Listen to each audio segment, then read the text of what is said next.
ওটা হচ্ছে যে কাগজটা আহরণ করার পরে তারপরে the people are going to be very relaxed, এবং তারপরে যে 40 বছরের জার্নি, ইট ইজ লাইক ফুলসেরাত।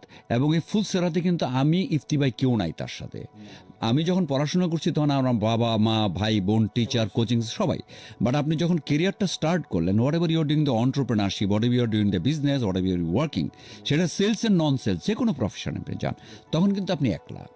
এবং এই একলার জায়গাটা যদি আপনি ভিশনারি না হন, যে আমি প্রতি 3 বছর পরে পরে কোন জায়গায় যেতে চাই, এইটা যদি 24 বছরে আপনি ডিটারমাইন্ড হইতে না পারেন, তাহলে আসলে কেরিয়ার তার জন্য না।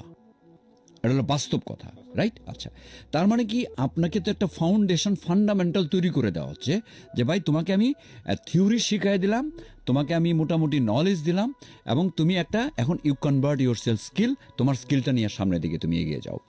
এবং এই জিনিসটা ইউথদের ক্ষেত্রে যে কোশ্চেনটা আপনি করেছিলেন, এটা অনেক কম।